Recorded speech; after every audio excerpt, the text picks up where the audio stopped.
ಜನಸಾಮಾನ್ಯರ ಯೋಗಕ್ಷೇಮಕ್ಕಾಗಿ ವೈದ್ಯರಾಗಿ ನಿರಂತರ ಸೇವೆ ಸಲ್ಲಿಸುತ್ತಾ ಹಲವು ಆರೋಗ್ಯ ಸಂಸ್ಥೆಗಳ ಆರಂಭಕ್ಕೆ ಕಾರಣವಾದಂತಹ ಪದ್ಮಶ್ರೀ ಡಾಕ್ಟರ್ ಆರ್.ಬಿ. ಪಾಟೀಲರಿಗೆ ನಾಡಿನ ವೈದ್ಯ ವಲಯದಲ್ಲಿರುವ ಹೆಸರು ಬಹುದೊಡ್ಡದು. ಡಾಕ್ಟರ್ ರೇವಣಸಿದ್ದಪ್ಪ ಬಸಪ್ಪಗೌಡ ಪಾಟೀಲರು 1925ನೇ ಇಸವಿಯ ನವೆಂಬರ್ 30ರಂದು ಬಿಜಾಪುರ ಜಿಲ್ಲೆಯ ಬಸವನ ಬಾಗೇವಾಡಿ ಸಮೀಪದ ಅಂಗಡಗೇರಿ ಎಂಬ ಚಿಕ್ಕ ಗ್ರಾಮದಲ್ಲಿ ಶ್ರೀ ಬಸಪ್ಪಗೌಡ ಮತ್ತು ಕಾಂತಮ್ಮ ದಂಪತಿಗಳಿಗೆ ಜನಿಸಿದರು. ಅವರ ತಂದೆ ಭೂಮಾಲೀಕರಾಗಿದ್ದರು. ಸುಮಾರು 400 ಎಕರೆ ಕೃಷಿ ಭೂಮಿಯನ್ನು ಹೊಂದಿದ್ದರು. ಅವರ ತಾಯಿ ಶ್ರೀಮತಿ ಕಾಂತಮ್ಮನವರು ಮಹಿಳೆಯರು ಶಿಕ್ಷಣ ಪಡೆಯದ ಕಾಲದಲ್ಲಿ ವಿದ್ಯಾವಂತ ಮಹಿಳೆಯಾಗಿದ್ದರು. ಬೆವರು ಹರಿಸಿ ಬೆಳೆ ತೆಗೆಯುವ ಕೃಷಿಕರು ರೋಗ ರುಜಿನಗಳ ಮುಂದೆ ಅಸಹಾಯಕರಾಗುತ್ತಿದ್ದ ಕಾಲ ಅದು. ಸಂಪರ್ಕ ಸಾಧನಗಳ ಕೊರತೆ, ವೈದ್ಯಕೀಯ ಸೇವೆ ಚಿಕಿತ್ಸೆಗಳ ಅಲಭ್ಯ, ಆಧುನಿಕ ವೈದ್ಯಶಾಸ್ತ್ರದ ಬಗೆಗಿನ ಅಜ್ಞಾನದ ಜೊತೆಗೆ ಅನಾರೋಗ್ಯಕರ ವಾತಾವರಣದಲ್ಲಿ ಜೀವನ ನಡೆಸುತ್ತಿದ್ದ ಹಳ್ಳಿಗರ ಕಾಯಿಲೆಗಳು ನಿರಂತರವಾಗಿ ಕಾಡುತ್ತಿದ್ದವು. ಸ್ವತಃ ವಿಷಮಶೀತ ಜ್ವರಕ್ಕೆ ತುತ್ತಾದ ಅವರಿಗೆ ಸ್ವತಃ ವೈದ್ಯರಾದರೆ ಹೇಗೆ ಎಂದು ಆಗ ಅನಿಸಿತ್ತು. ಅದನ್ನು ಅವರ ಮನಸ್ಸಿನಲ್ಲಿ ಗಟ್ಟಿ ಮಾಡಿದ್ದು ಪ್ಲೇಗ್ನಿಂದ ಅವರ ತಂದೆಯ ಸಾವಿನ ಘಟನೆ ಅವರನ್ನು ವೈದ್ಯರಾಗುವ ಕನಸು ಇನ್ನಷ್ಟು ಪ್ರಬಲಗೊಳಿಸಿತು. ಪ್ರಾಥಮಿಕ ಶಿಕ್ಷಣ. ಗ್ರಾಮದಲ್ಲಿ ಶಾಲೆಗಳಿಲ್ಲದ ಕಾರಣ ಅವರ ಮನೆಯಲ್ಲಿಯೇ ಶಿಕ್ಷಕರನ್ನು ನೇಮಿಸಿಕೊಂಡಿದ್ದರು. ಪ್ರೌಢಶಾಲೆ. ಅವರು ಶ್ರೀ ಸಿದ್ದೇಶ್ವರ ಪ್ರೌಢಶಾಲೆ ಬಿಜಾಪುರ ಸೇರಿದರು. ಅಧ್ಯಯನಶೀಲ ಮತ್ತು ಸಮಯ ಪ್ರಜ್ಞೆಯ ವಿದ್ಯಾರ್ಥಿಯಾಗಿದ್ದರು. ಗಣಿತವು ಅವರ ನೆಚ್ಚಿನ ವಿಷಯವಾಗಿತ್ತು. ಕಾಲೇಜು ದಿನಗಳು. 1946ರಲ್ಲಿ ಧಾರವಾಡದ ಕರ್ನಾಟಕ ಕಲಾ ಹಾಗೂ ವಿಜ್ಞಾನ ಕಾಲೇಜಿನಲ್ಲಿ ಪ್ರಥಮ ದರ್ಜೆಯೊಂದಿಗೆ ತಮ್ಮ ಮಾಧ್ಯಮಿಕ ಶಿಕ್ಷಣ ಪೂರ್ಣಗೊಳಿಸಿದರು. ವೈದ್ಯಕೀಯ ಶಿಕ್ಷಣ. ಸೇತ್ ಜಿ.ಎಸ್. ಮೆಡಿಕಲ್ ಕಾಲೇಜ್ ಮುಂಬೈಗೆ ಪ್ರವೇಶ ಪಡೆದರು ಹಾಗೂ ಅವರ ಒಲವು MBBS ಪದವಿಯನ್ನು ಅತ್ಯುನ್ನತ ಶ್ರೇಣಿಯೊಂದಿಗೆ ಗ್ರಹಿಸುವ ಕಡೆಗೆ ಇತ್ತು. ಅವರು ಬಯಸಿದಂತೆ ಅತ್ಯುನ್ನತ ಶ್ರೇಣಿಯೊಂದಿಗೆ MBBS ಪದವಿಯನ್ನು ಪೂರ್ಣಗೊಳಿಸಿದರು. MS.ನ 1ನೇ ಭಾಗವನ್ನು ಮುಗಿಸಿದ ನಂತರ ಅವರು ತಮ್ಮ ಸಹೋದರಿಯ ಮಗಳು ಯಮನಕ್ಕ ಅವರನ್ನು ವಿವಾಹವಾದರು ಮತ್ತು 1954ರಲ್ಲಿ ಹೆಚ್ಚಿನ ಅಧ್ಯಯನಕ್ಕಾಗಿ ಇಂಗ್ಲೆಂಡಿಗೆ ತೆರಳಿ ಪ್ರಾಥಮಿಕ FRCS ಎಡಿನ್ಬರ್ಗ್ಗೆ ಪ್ರವೇಶ ಪಡೆದರು. FRCS ಪದವಿಯನ್ನು ಪಡೆದು ಶಸ್ತ್ರಚಿಕಿತ್ಸಕರಾಗುವ ಕನಸನ್ನು ಪೂರ್ಣಗೊಳಿಸಿದರು. ಇಂಗ್ಲೆಂಡಿನಿಂದ ಹಿಂತಿರುಗಿದ ನಂತರ ಅವರು 11 ವರ್ಷಗಳ ಕಾಲ ಹುಬ್ಬಳ್ಳಿಯ ಕೋಆಪರೇಟಿವ್ ಆಸ್ಪತ್ರೆಯ ಮುಖ್ಯ ವೈದ್ಯಾಧಿಕಾರಿಯಾಗಿ ಸೇವೆಯನ್ನು ಸಲ್ಲಿಸಿದರು. ಕೇವಲ 500 ರೂಪಾಯಿ ವೇತನ ಪಡೆಯುತ್ತಿದ್ದ ಅವರು ಕಠಿಣ ಪರಿಶ್ರಮ, ಸರಳತೆ, ಪಾರದರ್ಶಕತೆ, ಮಾನವೀಯತೆ, ಸರ್ವಾಂಗೀಣ ಧೋರಣೆ, ಕೆಲಸವೇ ಆರಾಧನೆ ಎಂಬ ಅವರ ಘೋಷಣೆಗಳು ಜನರ ಮನಸ್ಸನ್ನು ಗೆದ್ದವು.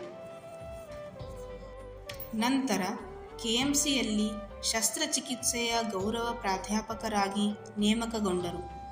ಅವರ ನಿರಂತರ ಪರಿಶ್ರಮ 10 ವರ್ಷಗಳಲ್ಲಿ 25,000ಕ್ಕೂ ಅಧಿಕ ಶಸ್ತ್ರಚಿಕಿತ್ಸೆಗಳೊಂದಿಗೆ ನಿಸ್ವಾರ್ಥ ಸೇವೆಯನ್ನು ಸಲ್ಲಿಸುತ್ತಿದ್ದ ಅವರನ್ನು ಕೇಂದ್ರ ಸರ್ಕಾರವು 1969ರಲ್ಲಿ ಗುರುತಿಸಿ ಅವರಿಗೆ ದೇಶದ ಅತ್ಯಂತ ಪ್ರತಿಷ್ಠಿತ ಪ್ರಶಸ್ತಿಗಳಲ್ಲಿ ಒಂದಾದ ಪದ್ಮಶ್ರೀ ಪ್ರಶಸ್ತಿಯನ್ನು ನೀಡಿ ಗೌರವಿಸಲಾಯಿತು.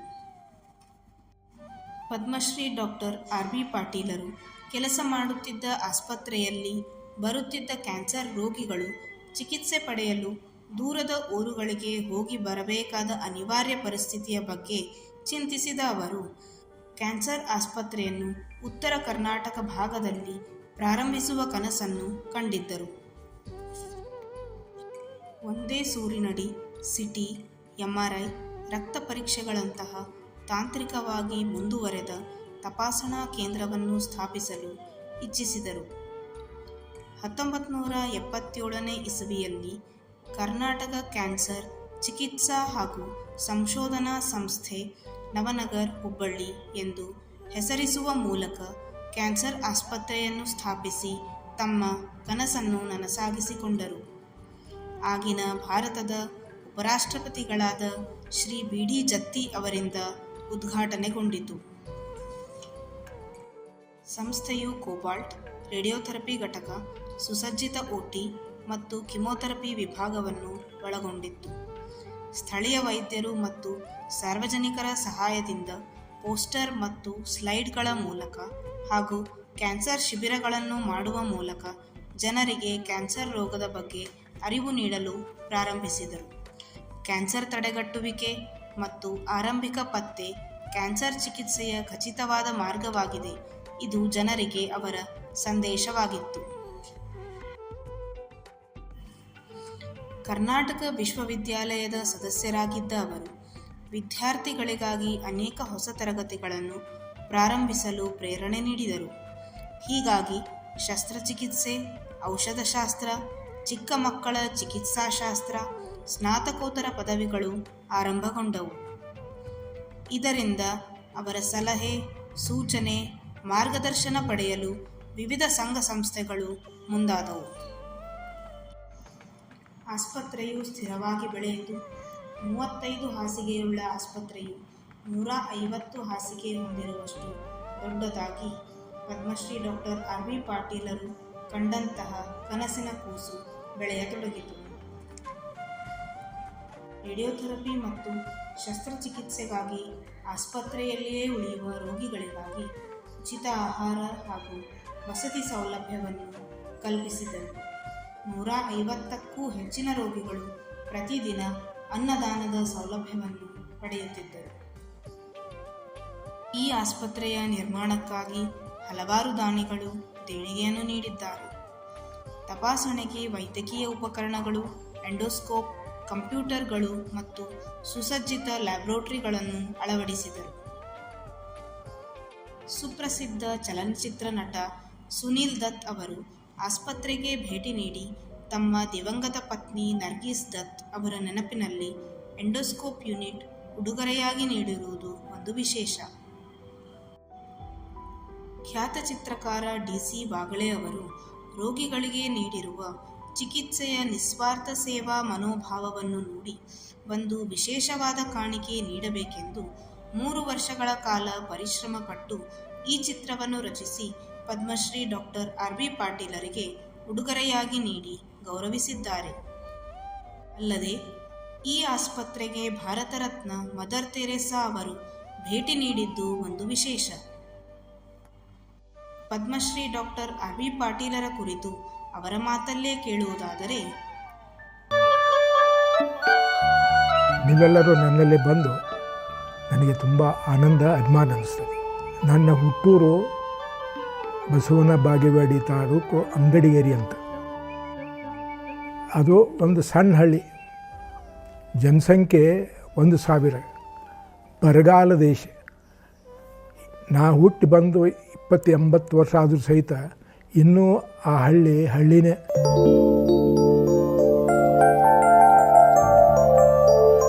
ಏನೇನೂ ಇಲ್ಲ, ಎಲೆಕ್ಟ್ರಿಸಿಟಿ ಇಲ್ಲ, ಕಮ್ಯುನಿಕೇಷನ್ ಇಲ್ಲ, ಹೊರಗೋಗು ಇಲ್ಲ, ಯಾವುದೂ ಇಲ್ಲ. ಅಂತಲ್ಲಿ ನಾವು ಹುಟ್ಟಿದ್ದು. ಅಲ್ಲಿ ಎಜುಕೇಷನ್ ಸಹಿತ ಇಲ್ಲ, ಶಾಲೆಗಳೇ ಇದ್ದಿದ್ದಿಲ್ಲ. ಅವರು ಜನತೆಯ ಡಾಕ್ಟರು ಮತ್ತು ಜನತೆಯ ಬಗ್ಗೆ ಅವರಷ್ಟು ಕಾಳಜಿ ಇರ್ತಕ್ಕಂಥ ಡಾಕ್ಟ್ರ್ ನಾನು ನೋಡಲಿಲ್ಲ. ಅಂಥ ಜನಾನುರಾಗವನ್ನು ಪಡೆದಂಥ ಡಾಕ್ಟ್ರು ಭಾಳ ಕಡಿಮೆ. ಅವರು ಕರ್ನಾಟಕದಲ್ಲಿ ಮಾತ್ರವಲ್ಲ, ಅವರ ಪ್ರತೀತಿ ದಿಲ್ಲಿಯವರೆಗೆ ಹಬ್ಬಿಕೊಂಡಿತ್ತು. ಯಾರಾದರೂ ವೈದ್ಯಕೀಯ ವೃತ್ತಿಯನ್ನು ಆರಂಭಿಸಬೇಕು ಅಂದರೆ ಅವರು ಡಾಕ್ಟರ್ R.V. ಪಾಟೀಲರಿಂದ ಆಶೀರ್ವಾದ ಪಡೆಯಬೇಕು. ಅಷ್ಟರ ಮಟ್ಟಿಗೆ ಅವರು ತಮ್ಮನ್ನು ವೈದ್ಯಕೀಯ ವೃತ್ತಿಗೆ ಅರ್ಪಿಸಿಕೊಂಡಿದ್ದರು. ರೋಗಿಗಳ ಪಲ್ಸ್, ನಾಡಿಯನ್ನು ನೋಡ್ತಾಯಿದ್ರು, ಪರ್ಸ್ ನೋಡ್ತಾ ಇರಲಿಲ್ಲ. ತಂದೆಯ ಕುರಿತು ಅವರ ಮಗ ಡಾಕ್ಟರ್ B.R. ಪಾಟೀಲರು ಹೀಗೆನ್ನುತ್ತಾರೆ. ಫಾದರ್ಗೆ ಭಾಳ ಜನ ಅಭಿಮಾನಿಗಳು. ಚಂದ್ರಶೇಖರ್ ಅಂತ ಒಂದು past prime minister had come, ಪಾದಯಾತ್ರೆ ಮಾಡ್ಕೊಂಡು ಅವ್ರು ಬಂದಿದ್ದರು. ಒಂದು ಅರ್ಧ ಗಂಟೆ ಕುಂತು ಎಲ್ಲ ಕೇಳಿ ಏನು ಮಾಡ್ತಾಯಿದ್ದಾರೆ, ಹೆಂಗೆ ನಡೆದೈತೆ, ಹೆಂಗೆ ನೀವು ಕಲೆಕ್ಟ್ ಮಾಡ್ತೀರಿ ದುಡ್ಡು, how are you running the institution, institution ಅದು ಒಂಥರ ಬಡವರಿಗೆ ಅಂಥೇಳಿ ಮಾಡಿ ಬೆಳೆಸಿದ ಇನ್ಸ್ಟಿಟ್ಯೂಷನ್ ಇದೆ. ಅದು ಇನ್ಸ್ಟಿಟ್ಯೂಷನ್ ಅದೇ ಬೆಳೀತಾ it has become self sufficient, ಅಂದರೆ ತಾನೇ ನಡೆಯುವ ಸ್ಟೇಜ್ನಲ್ಲೇ ಬಂದಿದೆ. ತಂದೆಯ ಕುರಿತು ಅವರ ಮಗಳು ಡಾಕ್ಟರ್ ಸರೋಜಾ ಶಶಿಕಾಂತ್ ಅವರು ಹೆಮ್ಮೆಯಿಂದ ಹೀಗೆನ್ನುತ್ತಾರೆ. ನನ್ನ ತಂದೆಯವ್ರ ಬಗ್ಗೆ ಹೇಳಬೇಕು ಅಂದರೆ, ನಾನು ಸಣ್ಣವಳಿದ್ದಾಗ, ನಾನು ಹುಟ್ಟಿದ ಒಂದು ತಿಂಗಳಿಗೇ ಅವರು UK ಹೋದರು. ನಾನು 5th ಸ್ಟ್ಯಾಂಡರ್ಡಿಂದ ನಂಗೆ ನೆನಪಿರೋದು ಜಾಸ್ತಿ. ಆವಾಗಿಂದ 7 o'clock ಆಪ್ರೇಷನ್ ಚಾಲೂ ಮಾಡಿದ್ರೆ ಇಡೀ ದಿವಸ he use to be in the hospital. ನಾವು ಯಾವಾಗಿದ್ರೂ ನೋಡ್ತಿದ್ವಿ ಪೇಷಂಟ್ಸ್ ಬಗ್ಗೆ ಅಂದರೆ ಕಳಕಳಿ ಅಲ್ಲದೆ ಅವ್ರ ಕಿಸೆದನ್ ರೊಕ್ಕ ಹೋಗ್ತೈತೆ ಅಂತ ವಿಚಾರ ಮಾಡ್ತಿಲ್ಲ. ನನ್ನ ಕಿಸೆದನ್ ರೊಕ್ಕ ಹೋಗ್ತೈತೆ ಅನ್ನೋರಂಗೆ ಅವ್ರು ಏನೋ ಸ್ವಲ್ಪ ಕಡಿಮೆ ಮಾಡಿ ಡಾಕ್ಟ್ರ್ ಬಿಲ್ಲು ಅಂದರೆ ಅರ್ಧಕ್ಕರ್ಧ ಕಡಿಮೆ ಮಾಡಿ ಕಳಿಸ್ಬಿಡೋರು. ನಮಗೇನು ಸ್ಯಾಟಿಸ್ಫ್ಯಾಕ್ಷನ್ ಆಗ್ತಿತ್ತು ಅಂದರೆ ಪೇಷಂಟ್ ನಮ್ಮ ಕಡೆ ಬಂದು ಆರಾಮಾಗಿ ಹೋಗ್ತಿತ್ತಲ್ಲ ಅಷ್ಟೇ ಸಾಕು.